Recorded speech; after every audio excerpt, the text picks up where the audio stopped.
Bismillahirrahmanirrahim.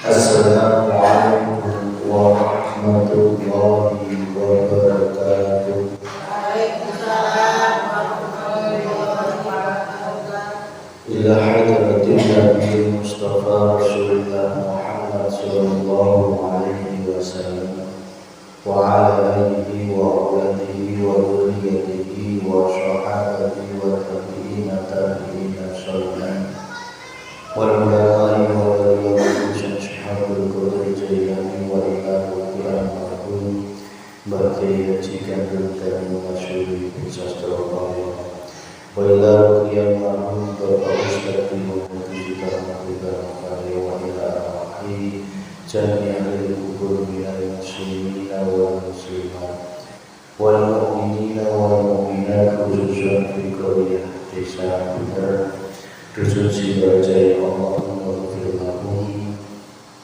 warhamhum wa'afihi wa'afihim al-Fatihah. A'udzu billahi minasy syaithanir rajim. Bismillahirrahmanirrahim. Alhamdulillahi rabbil alamin arrahmanir rahim maliki yaumiddin. Iyyaka na'budu wa iyyaka nasta'in ihdinas mustaqim shiratal ladzina an'amta 'alaihim ghairil maghdubi 'alaihim waladdallin. Bismillahirrahmanirrahim. Alhamdulillahi rabbil alamin. Alhamdulillahi 'ala nikmatil iman. Alhamdulillahi 'ala nikmatil islam. Asyhadu an la ilaha illallah wa asyhadu anna Muhammadar Rasulullah. Allahumma shalli ala sayyidina Muhammad wa ala ali sayyidina Muhammad sallallahu alaihi wasallam. Yang dimuliakan Allah, ibu-ibu jamaah pengajian dinten Jumat sore Masjid Baitul Hikmah, yang alhamdulillah dina kesempatan sore ieu urang sadayana tiasa ditakdirkan ku Allah dalam rangka thalabul ilmu, yang semoga dengan ilmu apa yang akan diberikan oleh Allah betul-betul manfaat untuk kita di dunia wal akhirah. Amin ya rabbal alamin. Shalawat serta salam semoga tercurahkan ke junjungan Nabi Agung Muhammad sallallahu alaihi wasallam, ke keluarga, para sahabatnya, para tabi'ina sholihin, kemudian ke orang sadayana, semoga orang sadayana menang syafaat di dunia wal akhirah. Amin ya rabbal alamin. Ibu-ibu jamaah rahimakumullah, pada kesempatan dinten sonten dia kurang sadayana masuk ke pasal ke-18 Kitab Al-Hikam yang berjudul Apa yang ada di dalam hati terlihat bekasnya pada wajah. Naon nu aya dina hate akan terlihat, bakal muncul di bekasna dina wajah.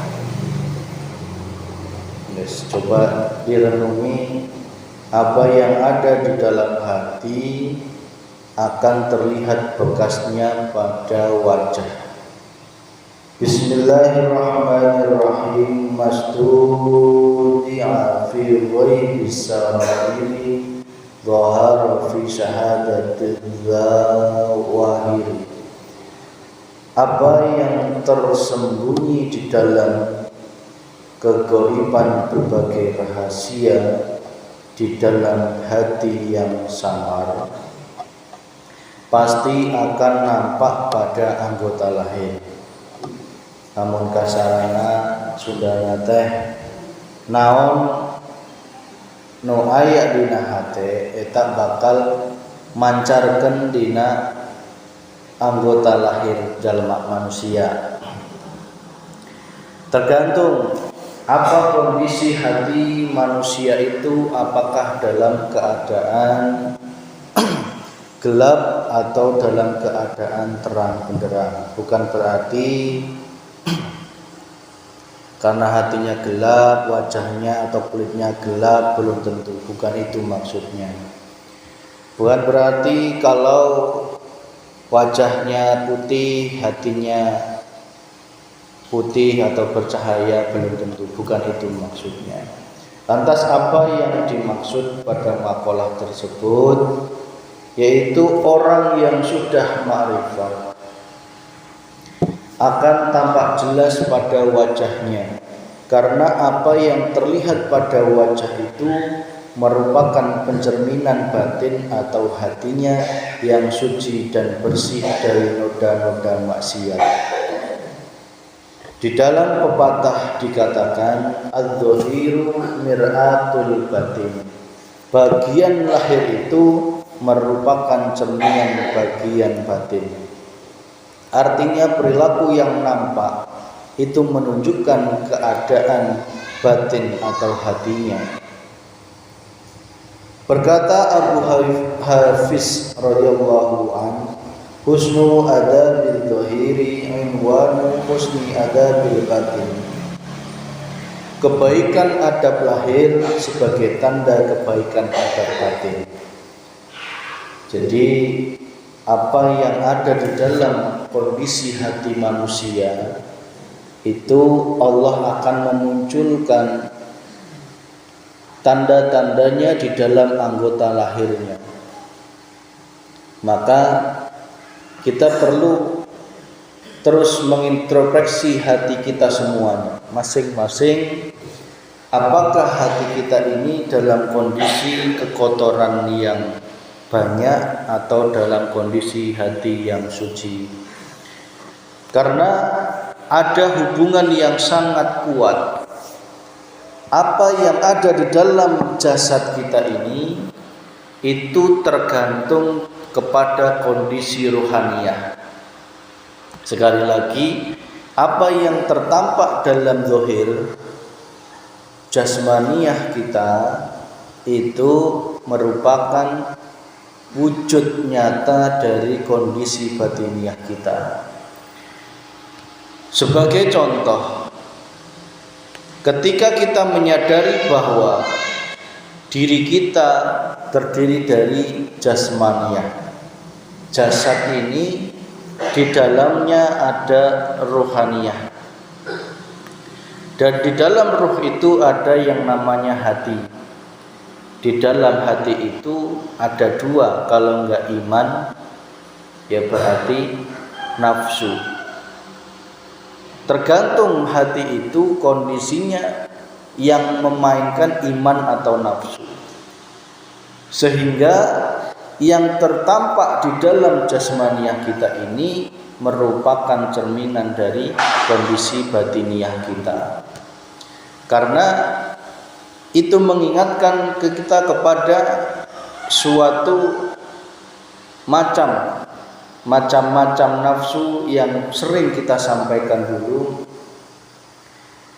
bahwa Allah memberikan musibah, terutama musibah berupa penyakit, itu yang pertama datangnya dari takdir.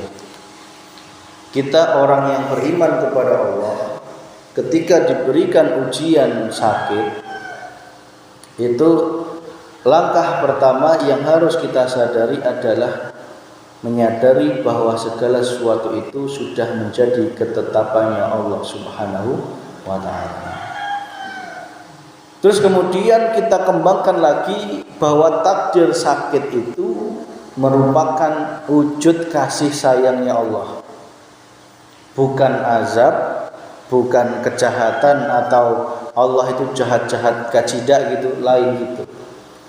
Justru orang yang beriman memandang bahwa sakit yang diberikan oleh Allah itu merupakan suatu wujud kasih sayang yang nyata dari Allah kepada hambanya. Kenapa? Karena sakit itu fungsinya untuk menggugurkan dosa-dosa yang telah diperbuat selama ini, yang mungkin kalau enggak diberi sakit belum sadar. Lantas mengapa kok Allah memberikan sakit jasmaniah? Berarti di situ ada penyakit ruhaniyah penyebabnya. Penyakit jasmaniah yang muncul di dalam diri kita itu bima kasabat aidinas, merupakan wujud dari penyakit, adanya penyakit hati di dalam diri kita. Tetapi Allah sayang, ingin membersihkan, membereskan penyakit hati itu ketika masih ada di dunia. Cek sudana teh ameh sadar. Tetapi jenukna manusia diberek sakit teh tidak sadar bahwa itu merupakan kesempatan untuk bertaubat. Tidak sadar bahwa itu kesempatan untuk membersihkan dosa-dosanya. Karena apa? Kalau diberi sakit kok tidak melakukan introspeksi kepada hati kita, maka sakit itu akan menjadi suatu siksaan. Akan menjadi suatu siksaan yang amat pedih. Tetapi bagi orang yang beriman, jika Allah memberikan ujian itu, maka itu sebagai kasih sayangnya untuk memberikan kesempatan membersihkan dosa-dosanya ketika masih hidup di dunia. Karena apa?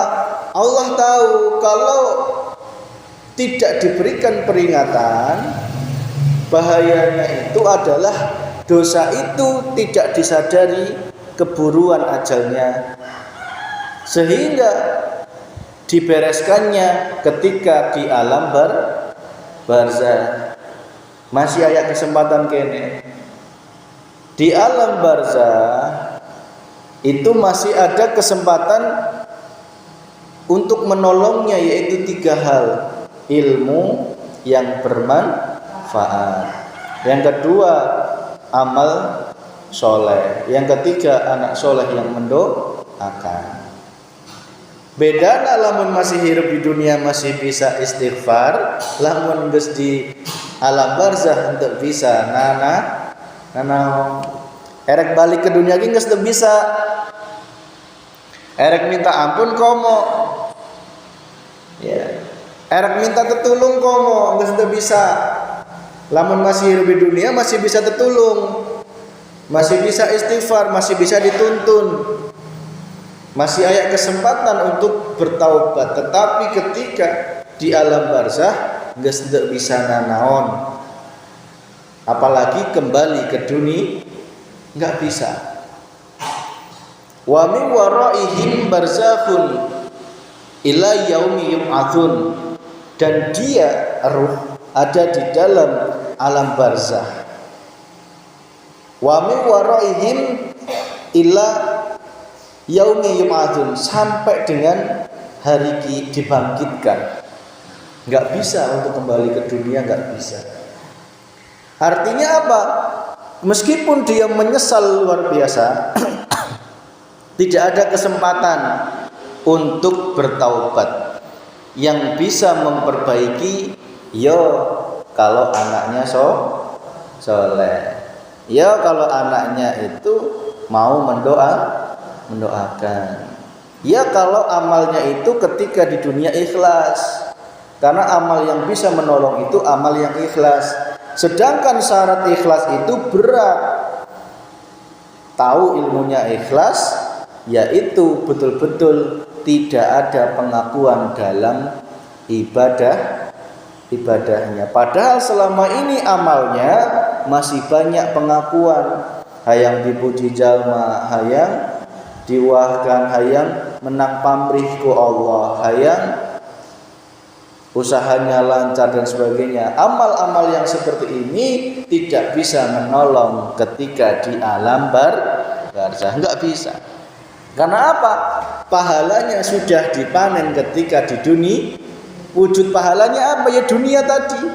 Pujian orang, rezekinya makin lancar, ya. Apapun yang dia minta, tergantung apa yang dia minta. Yang ketiga, ilmunya. Apakah ilmunya ketika masih hidup bermanfaat? Yaitu ilmu di sini ilmu makrifat yang dimaksud.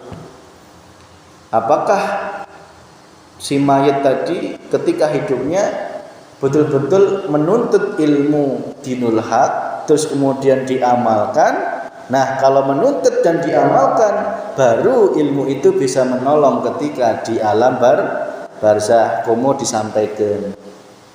Karena apa? Ilmu yang menolong adalah ilmu yang mengajarkan hati untuk kembali ke Allah Subhanahu wa ta'ala. Kembali ke sakit tadi ya Bu. Memang berat, ujian sakit itu butuh betul-betul menguras hati. Tetapi yakinlah, di dalam sakit jasmaniah itu kita harus sadar, berarti itu merupakan peringatan dari Allah ngelengken bahwa sakit jasmaniah itu penyebabnya adalah kondisi ruhaniyah yang sakit. Kebanyakan manusia tidak sadar di sini sehingga melewatkan momentum ini. Hayangat cepet-cepet tereh waras untuk memikirkan dosa mana yang kudu diistighfar, kudu dibereskan. Nafsu manusia mengatakan hayang waras, tereh waras, sehingga tidak menunggu sabar dulu mendapatkan petunjuk dari Allah. Apa sih hakikatnya sakit jasmaniaku ini? Oh, mungkin kaitannya dengan dosa yang ini, dosa yang itu. Nah, kesadaran ini kebanyakan manusia tidak dipercayai.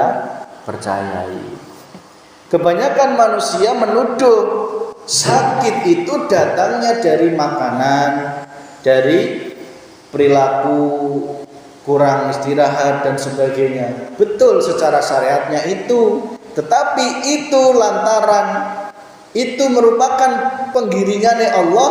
Karena apa? Karena kita memiliki dosa. Contoh, kalau kita memiliki dosa terhadap paru-paru, nafsu paru-paru, masih ingat nafsu paru-paru Bu? Nafsu amarah. Apa nafsu amarah? Marah, jengkel, enek, bedede, dendam, emosi, sewot, kasebel. Ini jenduk ya? Naon deui? Naon deui? Itu lamun diantep lebih dari 3 poe itu menyebabkan hati kita itu tekanan darahnya itu meningkat. Orang yang marah pasti secara fisik tekanan darahnya akan meningkat. Ya, apalagi jengkel, enek, itu pasti tekanan darah meningkat. Tekanan darah yang terus-terusan meningkat ini dibiarkan berlarut-larut, emosinya tidak dikendalikan, marahnya terus-terusan, maka tekanan darah ini berbahayanya apa? Jika sampai berbulan-bulan, bertahun-tahun menyimpan dendam, menyimpan emosi, menyimpan amarah, menyimpan jengkel kepada diri maupun orang lain, keluarga terutama orang tua dan istri, bahayanya adalah itu tekanan darah itu akan digerakkan oleh Allah untuk merusak sel jaringan tubuh yang lain.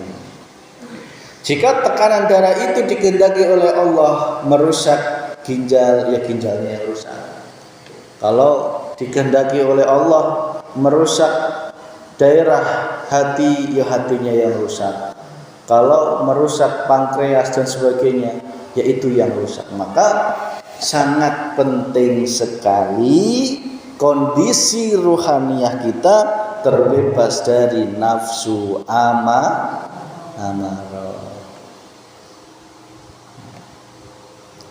Sebenarnya secara medis betul penyebab darah tinggi itu ya karena kolesterol, karena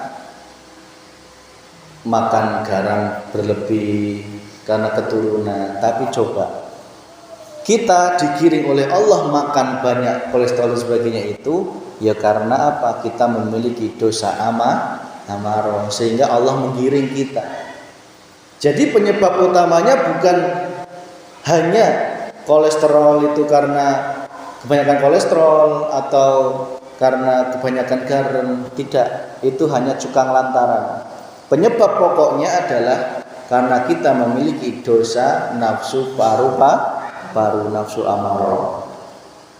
Ini sudah banyak dibuktikan oleh Allah Subhanahu wa taala. Kita harus hati-hati di dalam nafsu amarah ini.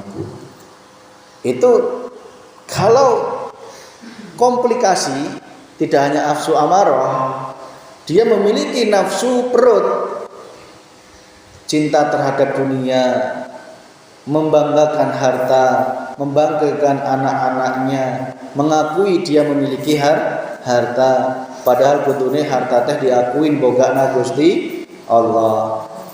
Saking gelapnya hatinya di dalam meraih keduniaannya, semua dilakukan dengan instan.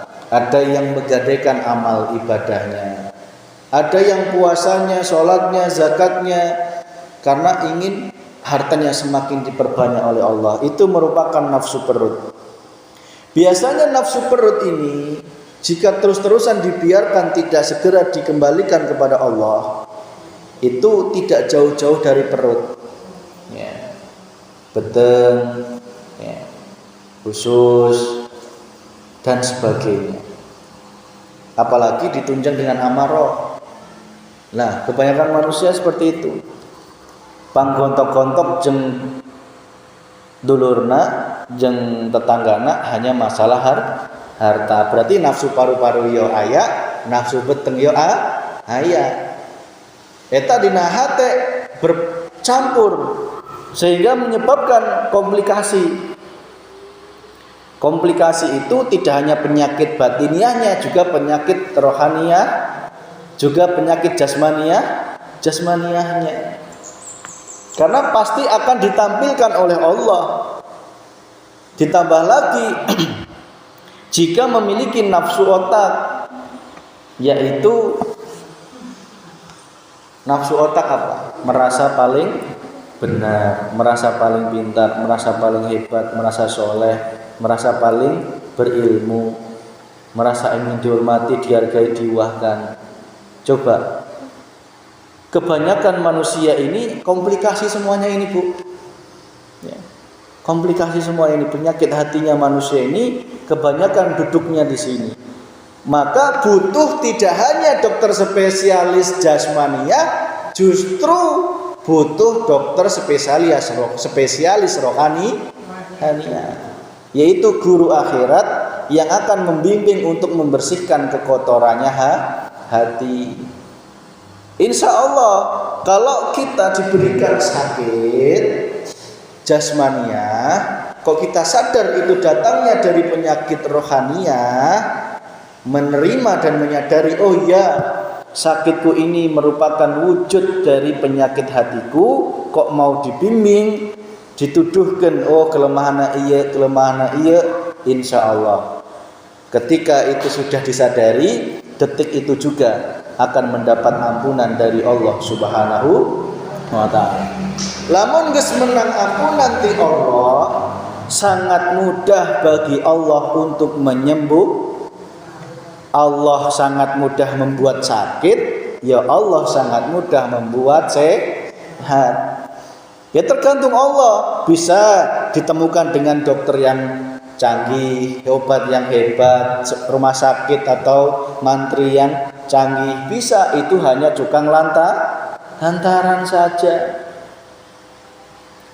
Maka kebanyakan manusia itu tidak sadar ke sini, sibuk mengobati jasmaniahnya, ketemu ya dokter, ketemu obat-obatan tanpa terlebih dahulu menyadari bahwa semua itu tergantung ridhonya Gusti Allah.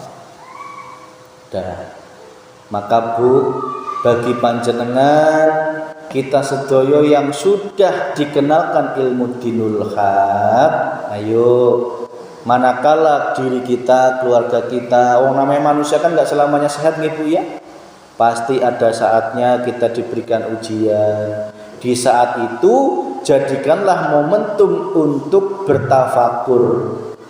Jadikan momentum untuk mengoreksi diri kita masing-masing. Kalau enggak bisa ya minta petunjuk kepada guru akhirat. Siapa guru akhirat? Ya Allah Subhanahu wa ta'ala. Ya Allah, berilah petunjuk, aku kok sakit ini wujud kasih sayangmu ya Allah. Mungkin ya tadi kisi-kisinya ya, kalau sakitnya itu karena nafsu paru-paru, ya enggak jauh-jauh dari pergerakannya darah, pergerakannya paru-paru ya, dan sebagainya. Apalagi kalau marahnya itu disimpan, jengkel, enek, pasti sesek ya. Sesek, bahkan bisa menjadi kanker. Bahaya itu kalau dibuka ya, diceritakan panjang lebar ya, itu sangat luas sekali. Jadi intinya itu. Intinya kalau kita diberikan sakit oleh Allah, ya kita koreksi. Oh, kalau kaitannya dengan paru-paru, ya berarti nggak jauh-jauh dengan nafsu paru-paru. Mungkin aku punya marah, enek, sewot, jengkel. Maka kami mengajarkan, gunakanlah terus zikir Sirrul Asrar. Karena itu merupakan benteng sekaligus solusi terbaik dari Allah untuk terbebas dari segala macam hawa nafsu. Meskipun muncul ya lumrah, arane jalma marah itu ya lumrah. Sehingga lumrah kalau munculnya marah, dendam, sewotnya bertahun-tahun. Saya kadang merenung ya, kok kuat, kok dina hati teh kuat menyimpan dendam, menyimpan gak suka sama orang, menyimpan sewot, susah memaafkan orang lain sampai bertahun, sampai keburu padahal 3 detik wae dina hati teh geus tenang Bu. 3 detik teh geus tenang. Bagi orang yang betul-betul di jalur tauhid, 3 detik kudu sudah harus sadar. Marah, sewot, kesalaki, sering apa sering ibu-ibu? Sering nggih? Sering ya? Tetapi yang paling penting kudu tereh cepet sadar. Itu aja. Biar sadar gimana? Ya gunakan zikir Sirrul Asrar, pandangan Allahnya. Sing menjadikan suami siga gitu ya Gusti Allah, nunggeraken ya Gusti Allah. Astagfirullahaladzim, nunyian orang sewot ya Gusti Allah, ku kembalikan padamu ya Allah. Geus hati langsung tiis. Itu tandane Gusti Allah mengampuni dosa panjenengan. Kembali kepada tadi ya.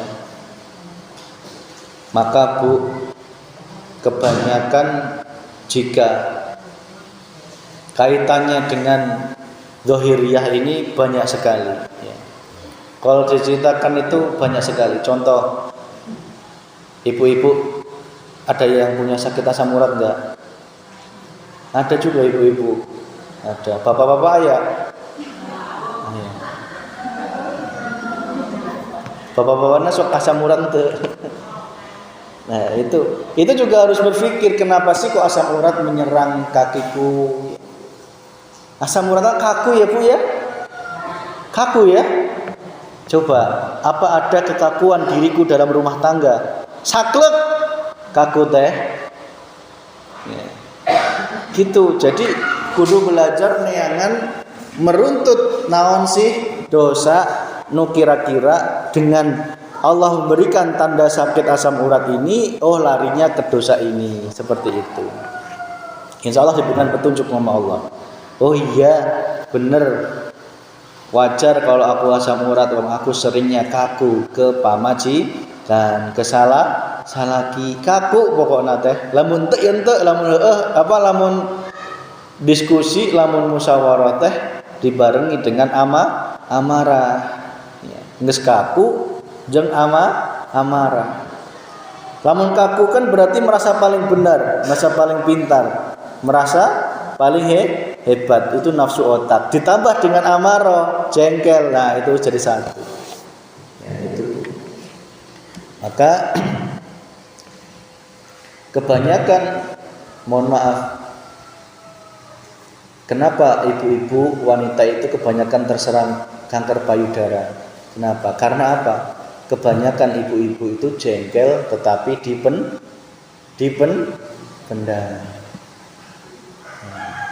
Hati-hati Bu, mohon maaf. Bukan berarti ini mendoakan atau enggak. Justru ini sebagai pengetahuan bahwa ayat hubungan yang erat antara kondisi rohaniah dengan jasmania. Makanya ibu-ibu kalau jengkel ke salaki, marah, dipendem ya salah, komo diungkap. Dipendem menjadikan tubuh kita yang kalah. Ya. Dipendem namanya enek gimana sih Bu ya dipendem ya? Lama-lama juga fisik tidak kuat. Apalagi berhari-hari sampai bertahun-tahun. Kalau diungkapkan pasti ajeng salah. Jadi menahan amarah itu bukan berarti bapaknya nyebeli terus aku tak cicing di bina tukangan hawu cicing gitu. Bukan berarti gitu. Ya. Itu namanya memendam emosi, bahayanya bisa meledak. Itu bahaya. Kebanyakan ibu-ibu kan kayak gitu ya Bu ya. Bapak-bapak mungkin sama kayak gitu ya. Kalau daripada pasea gitu nggih. Daripada pasea ya mending tak mancing bapak-bapak gitu ya. Ya, nah ibu-ibu aku tak ditukang ya. Bukan berarti gitu. Lantas bagaimana? Dipendam emosi yang enggak boleh, diungkapkan juga tidak boleh. Caranya gimana? Balik nonyang Gusti Allah. Sadari nunyian jengkel Gusti Allah. Lalu gerakkan jengkel ya Gusti Allah. Nu buka nafsu, nu gerakkan nafsu di dalam hatimu itu ya Gusti Allah. Sing bisa ngelengitkan nafsu ya Gusti Allah. Cara ngembalikan kumaha? Ya Allah, astaghfirullahaladzim. Kembalikan padamu ya Allah. Dibarengi hati yang sadar. Kupasrahkan nafsu iya kehadiratmu ya Allah. Nah disitulah hati sudah mulai tiis. Gitu prakteknya Bu ya. Prakteknya gitu. Jadi diulah dipendem ya Bu ya. Lamun dipendem mantap jadi penyakit, lamun diungkapkan jadi pasea. Ke tetangga ya gitu, ke dulur ya gitu. Makanya lamun ayat hati yang tidak enak, segera diam. Sadari terus itu datangnya dari Allah. Yang berperan hanya Allah. Kembalikan ke Allah. Astagfirullahaladzim. Hamba mohon ampun ya Allah, aku kembalikan padamu. Plong dah. Yang nggak percaya buktikan. Daripada cicing masih dongkol tapi cicing. Mulut teh cicing ya. Mulut cicing, hati tetep dongkol. Akhirnya ngeladenan cuci kopi yang ikhlas, masakna yang ikhlas, nyeseh nanti ikhlas kegiro piringnya bari gegreneng, akhirnya pecah. Piring pecah itu bukan karena kebetulan, enggak, pasti ibu-ibu greneng. Cungwe diteliti, ya, kok pas gegiro piringnya pecah, itu berarti gegiro nabari gegreneng. Ibu-ibu nyau gegreneng apa ya? Sundanya naon sih ya? Hah? Grundel lah. Grememeng ngomong dina hate tapi ngomong bari sebel. Nah, itu jatuh piringnya. Ya, itu bukan tanda yang jelek, bukan, tetapi tanda hatimu sedang jelek.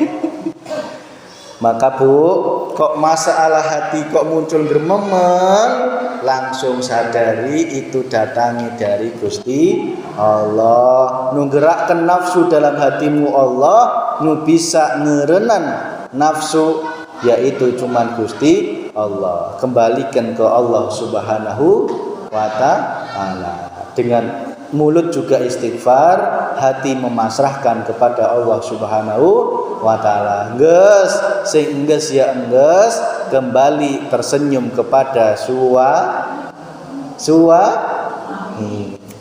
Nah, gitu enak nih Bu? Enak nggih? Bisa dipraktekkan ya? Ya. Caranya apa? Ulah didelek salaki itu makhlukna. Deleken Gusti, kajen teka delek suamina. Ya, yang penting hati kita menghadap Gusti Allah. Ingat Allahnya. Di situ Bu. Ya, coba kalau ibu-ibu ngomong sebel ke salaki komo, mohon maaf, ke orang tua bahaya. Orang tua itu sangat cepat azabnya. Salaki ke cepet apalagi orang tua. Ayo, kalau ibu-ibu orang sadayana boga mungkin baretona enggak cuman ayeuna. Baretona pernah ngelakon sewot, sebel, dendam, menyimpan masalah, amarah, apapun ke orang tua, bah orang tua dirasa nggak adil, bah orang tua dirasa nyebelin, ngerepotin, tolong segera dibereskan mumpung orang tua dan diri kita masih hidup. Maka kembali kepada jasmaniah tadi, kok kita diberikan sakit oleh Allah nggak segera sadar? Itu dua kemungkinan. Ya, tinggal miheulaan mana antara sadar dengan ajal. Pilih mana? Pilih sadar apa ajal? Ya pilih sadar. Jenengna jalma ente diantep boy sampai meninggalnya, nauzubillah min dzalik. Maka di dalam sabdanya hadis Rasulullah Muhammad SAW, "Lau khasha'a qalbu hadza khasa'at jawarihuhu." Seandainya khusyuk hati orang, pasti khusyuk pula anggota badan-badannya. Jika hati kita khusyuk, maka badannya juga khusyuk. Kalau dalam sholat saja contoh, kalau hati kita khusyuk, hati kita tidak memiliki Tuhan selain Allah, pasti sholatnya juga khusyuk, enggak buru-buru, enggak garu-garu ya. Karena garu-garu itu udah enggak kerasa, saking khusyuknya nemui Gusti Allah. Ya, itu Bu. Lantas yang dimaksud khusyuk di sini, manakala hati setiap manusia dihadapkan masalah apapun, hatinya tetap khusyuk memandang Allahnya, maka jasmaniahnya pun juga tidak akan ada masalah. Maka Rasulullah kan nggak pernah sakit ya Bu ya. Rasulullah nggak pernah sakit ketika mau sakaratul maut. Kenapa? Karena Rasulullah betul-betul hatinya dijaga oleh Allah Subhanahu wa ta'ala. Mas, gimana dengan Nabi Ayub yang sakitnya bertahun-tahun? Apakah itu karena sakit hatinya? Bukan. Karena apa? Sakit bagi para nabi itu bukan datang dari hatinya yang berpenyakit, tetapi itu sebagai pelajaran buat kita yang masih hidup di dunia sebagai umatnya untuk belajar tentang kesabaran dan kemakrifatannya para nabi. Beda orang jeng nabi eta beda. Kalau kita pasti kebanyakan dosa. Maka bersyukur jika kita masih dielingkan ku Allah.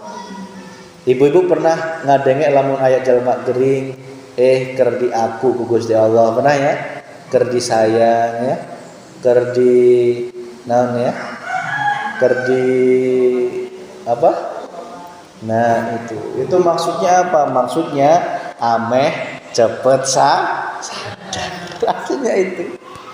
Lamun gak segera sadar masih gitu wae, amarahna masih luhur, sombongnya masih luhur. Meskipun mohon maaf dia rajin sholat, rajin ngaji, orang ngaruh.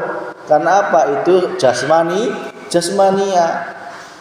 Tetapi kalau hatinya tetap sombong, tetap pamer angkuh, tetap merasa paling berilmu, merasa paling soleh, merasa paling hebat, merasa paling ingin dihormati, dihargai, pengen dunyanya semakin banyak, memamerkan hartanya, wes komplikasi pokoknya penyakit hatinya, maka di dalam jasmaniahnya juga akan dimunculkan oleh Gusti Allah. Nah itu. Maka jika kita melihat ada orang lain yang sakit atau diri kita yang sakit, jangan menganggap itu azab, tetapi itu kasih sayang Gusti Allah. Kawus itu orang kena sakit, bukan gitu. Itu justru mereka beliau itu disayang Gusti Allah. Cuma sing dadi masalah sing disayang rumangsa apa ora. Kalau dia rumangsa disayang Allah, pasti cepat-cepat membereskan rohanianya. Dan itu butuh guru pembimbing.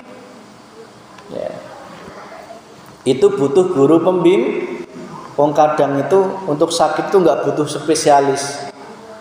Ujuk-ujuk makan obat warung sudah sembuh, tetapi sebelumnya sudah menyadari naon sih dosa ditobatan, dosa na kelemahan ditobatan. Oke, Allah mere petunjuk.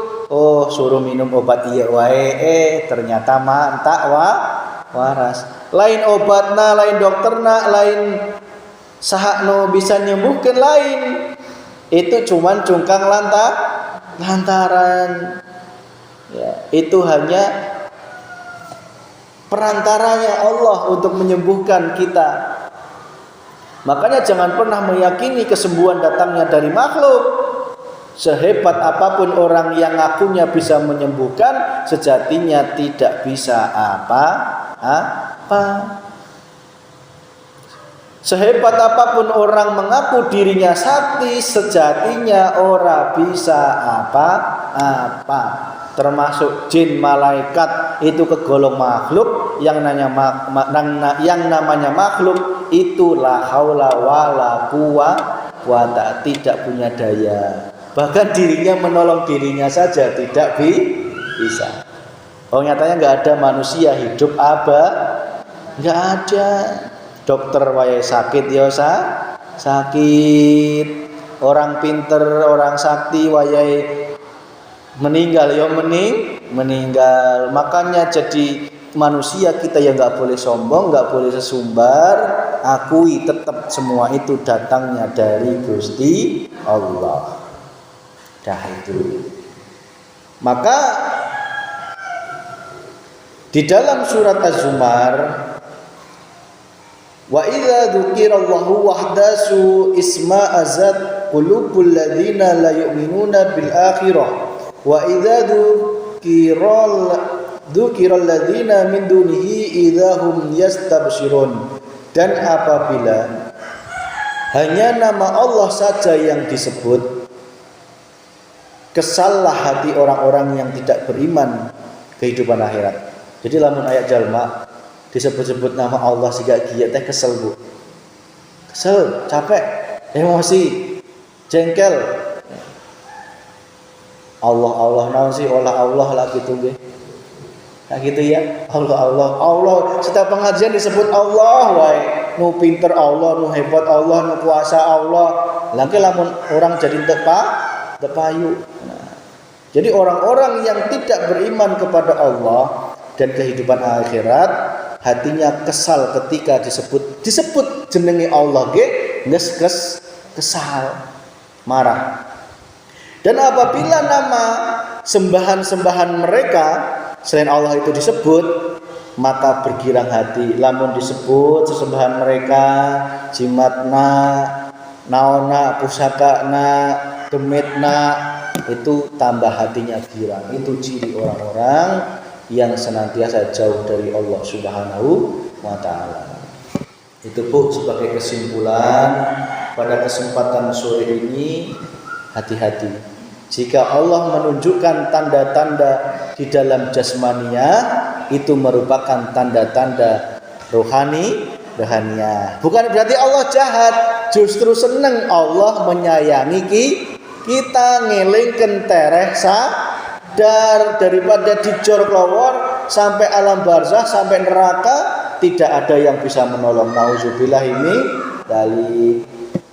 Makanya kalau ada diri kita, keluarga kita, saudara kita ada yang sakit, bimbing untuk kembali ke jalan Allah Subhanahu wa ta'ala. Tidak ada jalan selamat selain balik ke dalam jalannya Allah. Tidak ada. Karena jalan selain Allah itu merupakan jalan yang tidak diridhoi oleh Allah Subhanahu wa ta'ala. Maka satu-satunya kunci jika kita diberikan kasih sayang yang wujudnya dalam tanda kutip sakit, sadari itu kasih sayang Gusti Allah. Sing bisa memberikan sakit Allah, sing bisa menyembuhkan ya Gusti Allah. Bimbing agar sadar, agar kembali ke Allah, bimbing agar membereskan dosa-dosa, salah-salah. Lamun dosa na ku Allah yang minta ampun, lamun dosa na ke jalma juga minta maaf. Lamun dosa na terkait harta, pohon zakat na, infak na, sodakoh na, ya bijil. Eta. Guys, insya Allah lamun eta manut diturutin, Allah akan membuka ridhona, dipermudah jalan pengobatan. Kalau sembuh alhamdulillah, kalau belum sembuh masih sakit, berarti masih ada penyakit hati yang belum terbereskan. Itu, maka lekas-lekaslah rohaniah kita kembali ke Allah. Kita doakan untuk diri kita, keluarga kita, saudara kita yang mungkin saat ini sedang diberikan sakit oleh Allah. Kita doakan agar segera diberikan kesehatan, diberikan kesadaran yang utama. Kalau sudah diberikan kesadaran, diberikan ampunan, diberikan kesehatan dari Allah Subhanahu wa ta'ala. Sadar, ampunan, dan kesehatan itu urutannya. Ulah menuntut sehat dulu. Kalau belum diberek sadar, belum diberek ampunan, jenuk najal mak buru-buru menuntut sehat. Tuntutlah kesadaran dulu, tuntutlah ampunan, baru kesehatan. Itu mungkin ilmu ini tidak banyak diketahui oleh manusia, tetapi ini sejatinya ilmu hak yang harus kita imani kepada Allah Subhanahu wa ta'ala. Jangan sampai kita menjadi orang yang gelap hatinya. Kalau pengen sehat nabrak sana nabrak sini, nuduh sana nuduh sini, padahal datangnya dari hati sendiri. Jangan Bu, eman. Nanti justru sakit bukan mengurangi dosa, justru akan menambah dosa. Manut, percaya akan jalur yang lurus ini, ikuti petunjuk Allah Subhanahu wa ta'ala, insya Allah akan diberikan kesembuhan. Ya, cuman jenuk najal mak untuk hayang nanyakan ke spesialis. Nanyakan pasti ke spesialis zohirnya. Jarang nanyakan masalah spesialis hati. Jarang kayak datang ke Pak Kiai orang teh boga penyakit hati kumaha. Jarang, pasti datangna ke Pak Kiai orang teh geringna iya kaki asam urat kok nanyanya ke Pak Kiai. Jarang. Kebanyakan manusia datang ke Pak Kiai pasti masalah zohir. Tetapi jarang menanyakan, Pak Kiai aku sadar sakit sombong, sakit pamer, jarang ya. Aku sadar Pak Kiai sakit iri, sakit dengki, sakit dendam. Tolong Pak Kiai aku dikasih petunjuk lah, kasih arahan biar penyakitnya ini disembuhkan oleh Allah Subhanahu wa ta'ala. Jarang sekali ya. Jarang ya Bu ya. Jarang. Itu sebagai gambaran, bukan karena jin menyantet, bukan. Ya, bukan. Wallahi bukan. Ya. Semua datangnya dari hati sendiri. Makanya jangan menuduh tetangganya, saudaranya nyantet. Enggak, itu hanya ancaman-ancaman saja. Ya. Itu hanya bisikan-bisikan hawa nafsu. Kita kalau sudah yakin di ilmu ini, yuk ikuti jalan ini untuk betul-betul hanya menuju Allah Subhanahu wa ta'ala. Itu ya Bu nggih. Mas Vicky, kok aku punya penyakit suka sewot, baik jarang nanyakan gitu ya.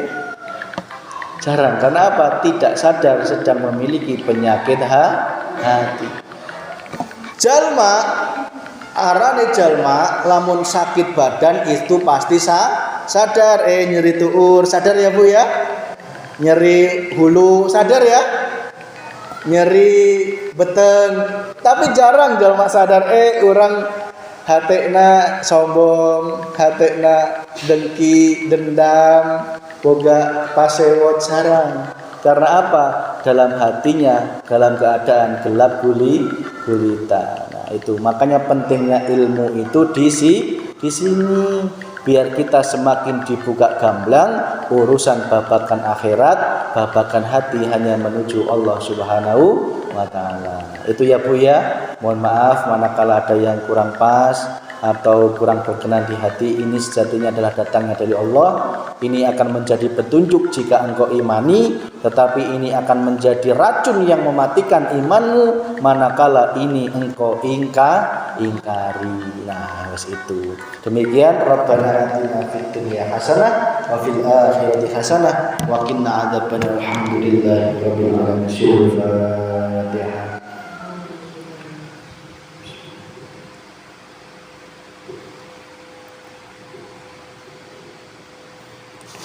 Mangga bisa ya pengumuman.